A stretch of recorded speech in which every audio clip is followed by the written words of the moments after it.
And welcome back, everybody, to another feature match here from Locals. Here we are in round 2, and we've got True King Dinos, of all things, versus Striker Orcust, everybody's favorite deck currently, I'm sure of it.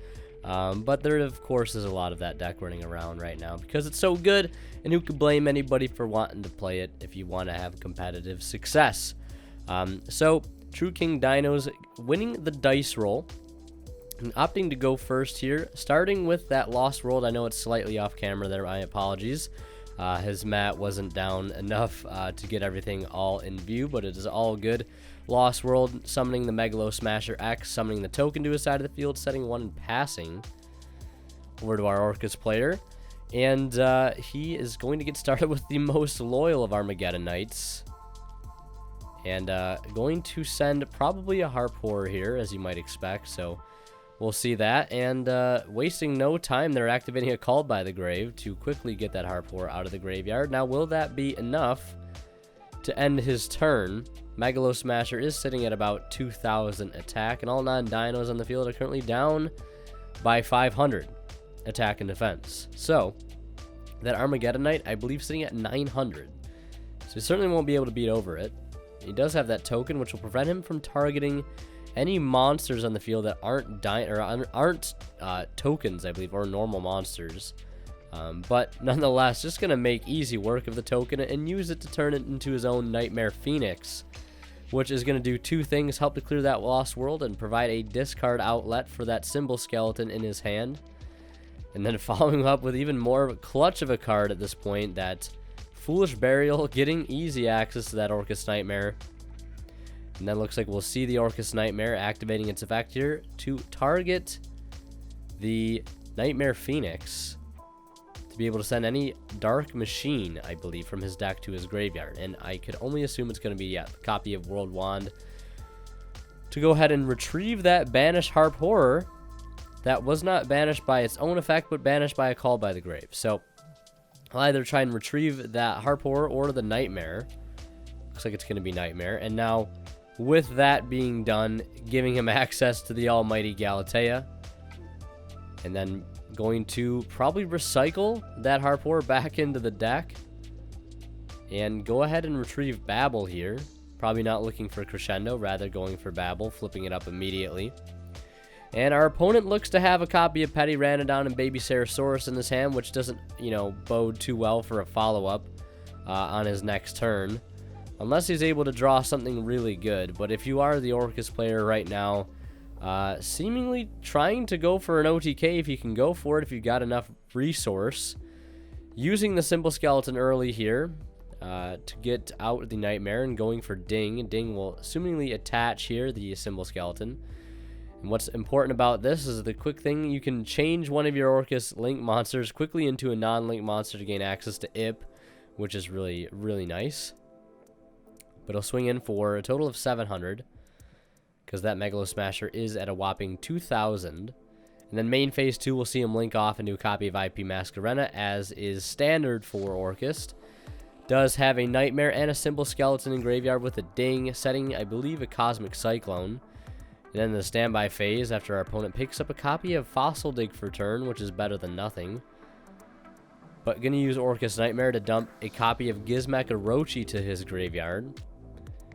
Getting access to that as early as possible, boosting up his IP Masquerena by 800 in the process, making it a bit harder to beat over in the battle phase, which is really nice.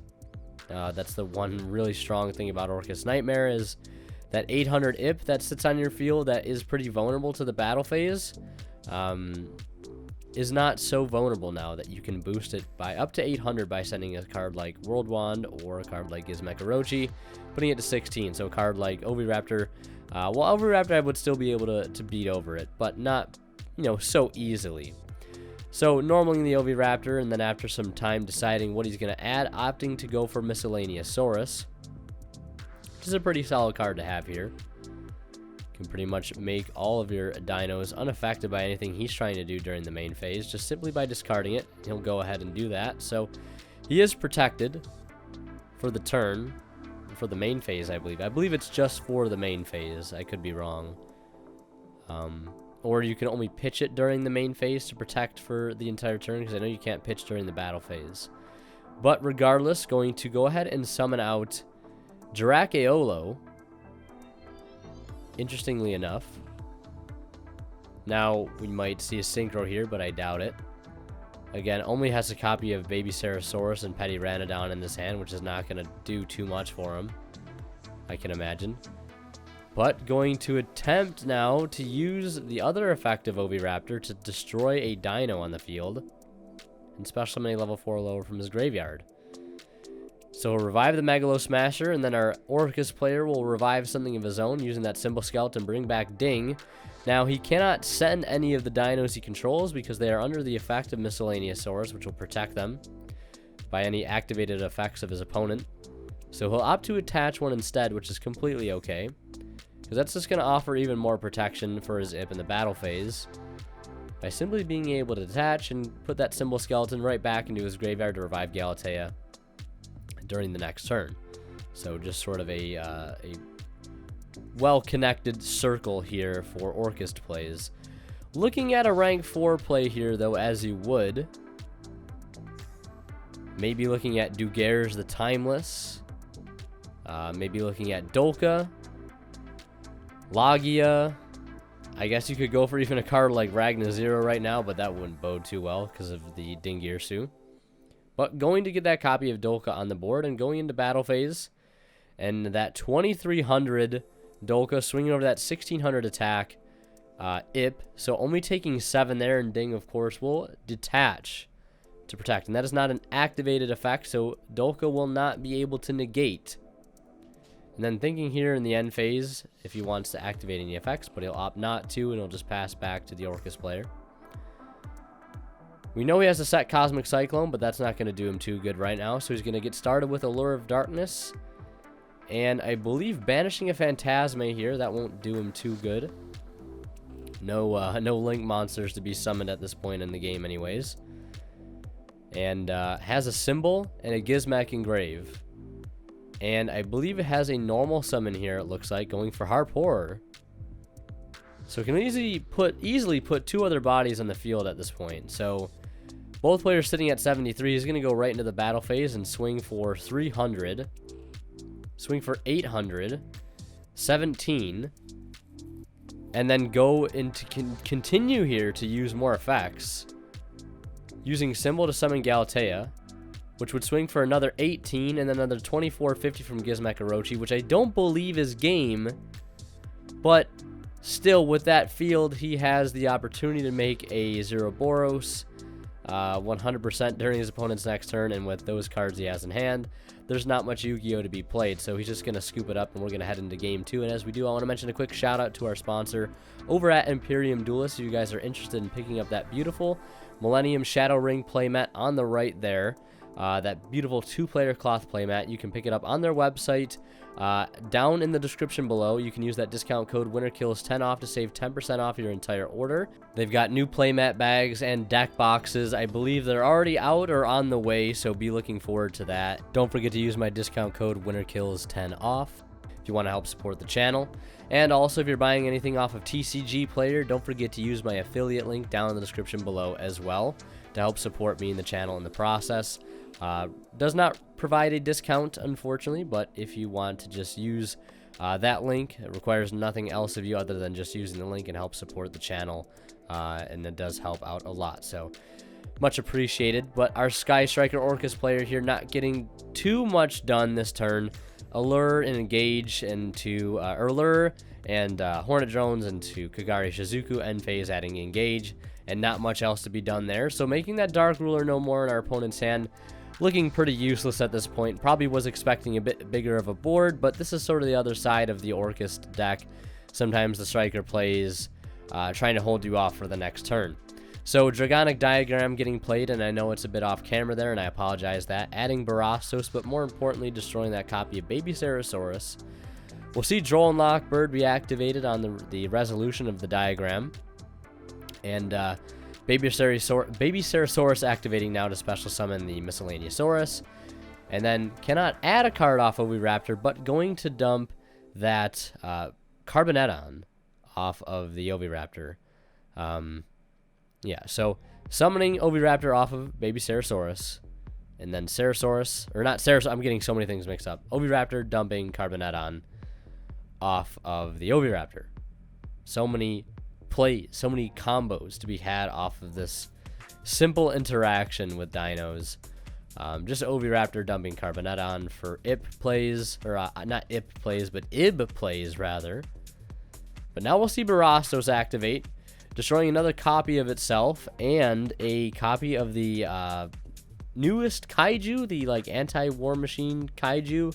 I forget its exact name, but it is a level 9, and this is a sort of a True King Guard Dragon level 9 spam deck, so having targets, I believe, for what would be World Legacy Monstrosity, having several of those targets. So summoning out Mariame, I believe the Wind True King, now going into what looks to be a copy of VFD, or the True King of all calamities, and then going to now follow up with Carbonetton to summon a copy of the Flamvolguard. And one thing to take note about here is that Shizuku is giving his opponent an arrow down, which is going to allow our True King Dino player here to make a bit of a spicy play, which is going to allow him to use True King of all calamities to make all monsters on the field Earth monsters. So he's able to synchro for Naturia Beast and put it in that zone that the Shizuku is pointing to. All of his monsters are down by 100, so only be able to swing over at 29, so he'll take 14 over that 1500 attack Shizuku, and then attempt to swing in for 22 off of the Nat Beast, and that will go through. And has a copy of Dark Ruler No More and the Idly in his hand, and as he tries to leave battle phase, Evenly Matched is going to come down. And if I were the True King Dino player, I'm 100% leaving the Nat Beast on the field. I don't know why you wouldn't leave the Nat Beast on the field. You literally saw him add a Hornet Drones back and end phase add Engage. You would at least want to turn that off, making a majority of his hand dead. Now, granted, I believe our Orcust player does have a copy of Dark Ruler No More of his own in his hand, but still, I guess it really doesn't matter. I mean, it looks like 4 spells in his entire hand. He knows 2 of them. And I believe they're having a bit of a question here on whether or not this kaiju, I think, gets summoned back to the field during the end phase. If it was sent to the graveyard, if it was destroyed. Which I actually don't even know what that card does, to be totally honest. But it's on the field now here in the end phase. And then during the standby phase, we'll see the True King of all calamities use its effect to probably turn everything to dark, to make it so those effects can't be activated, and dark monsters cannot attack. But there's that Dark Ruler No More, so gonna negate the effects of True King of all calamities. And like I said here, if he would have made Naturia Beast, it wouldn't have mattered, unfortunately, because he did have the Dark Ruler No More. But I think I would have kept the Nat Beast strictly because I would know that he has Engage. Okay, he has Hornet Drones in hand. Let me do all that I can to try to turn those off, but it is what it is. So the Engage adding a Widow Anchor, which interestingly enough is useless right now since all monsters he controls, his opponent controls, are negated. And would you look at that, really good at the game, drawing Engage off Engage. So Engage funness happening here. Why this card desperately needs to go to 1 or 0. And then draw off the Engage because it has 3 more spells upon resolution. So it has Shark Cannon, Hornet Drones, and he also has a copy of Widow Anchor, resolving another Allure of Darkness, banishing a dark monster there. I'm not sure exactly what it was. Could be a Phantasme, since that card is rather useless in this matchup here. But Dark Ruler No Mores and Evenly Matched coming in for this matchup, as it would seem. And if you guys want to learn more in depth about the Orcust player's deck, or my deck that I played at this tournament, or another friend of our decks who played a Magical Musket deck, don't forget to check out the latest installment of The Lab, a returning series of the channel. Be an annotation in the top right you can click on. If you guys want to check that out, I highly recommend you guys check it out. It's a long video, lots of production put into it, and I really hope you guys check it out if you haven't seen it already. Provide some feedback. We'll definitely be trying to do more of those in the future. So, Widow Anchor can't even be played here, as I'll find out, because the monsters are already negated. But he'll just go battle phase and resolve another evenly match. Clear another card off the field. Essentially for free. Setting 3 and passing. Our Orcust player not able to do much. Granted, the Dark Rulers and the evenly matched. So our Dino player is going to swing in for 3k here, uninterrupted. Dropping him down to 14. Looks like he drew another copy of Dark Ruler No More for turn, which is not what you want to see in a situation like this where you've perhaps been given a chance to make a comeback and you're just drawing dead cards. Highly unfortunate there. And then checking back row here. Again, we know he has Shark Cannon. We know he has drones, so probably looking to play those. So start with the Widow Anchor, which he now can activate. And then he'll chain, in response, the Hornet Drone, so we'll be able to get 2 monsters on the field. And then hoping to have some sort of normal summon here to try to get into Galatea. It looks like he might have an Orcust Nightmare in hand, but he's going to go to battle phase here and get some damage in while he can.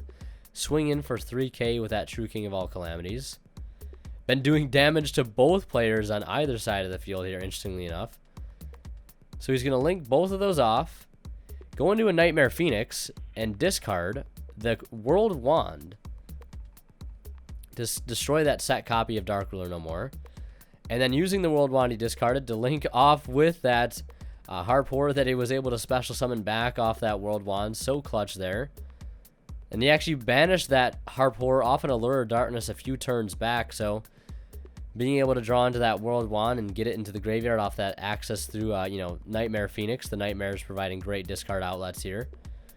Galatea putting 1 back to be able to get Babel, and then using Harpoor here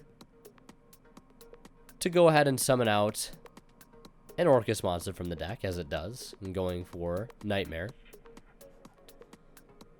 Battle phase has been exhausted, so we won't see an OTK this turn.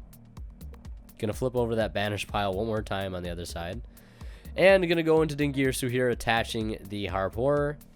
And we'll see all of these linked off, most likely, into a copy of Ip. To have that rather small board, but rather potent board set up. But keep him safe, most importantly, from evenly matched, since there's not too many cards on his field at this point. And during the standby phase, he's going to go ahead and activate Nightmare to boost the Ip and dump Symbol Skeleton. And Symbol Skeleton will be ready to bring back Dingirsu. And he has a copy of Dark Ruler No More, but that's not going to stop the Symbol Skeleton Ding plays and all the other Orcust plays in the graveyard that are safe from Dark Ruler No More. He would be able to turn off the Ip, but that's really about it. And unfortunately, that's not enough in this given circumstance. And with the rest of his hand being so subpar, an OTK is probably on the horizon. So yeah, that's going to do it for this round 2 feature match. I hope you guys enjoyed. Leave a like if you did. Don't forget to check out Imperium Duelist. And if you're buying, of course, anything off of TCG Player, don't forget to use my affiliate link as well. All that stuff down in the description. And thank you guys so much for watching. Leave a like if you enjoyed. And as always, Winner Kills signing out. We'll see you guys in the next one.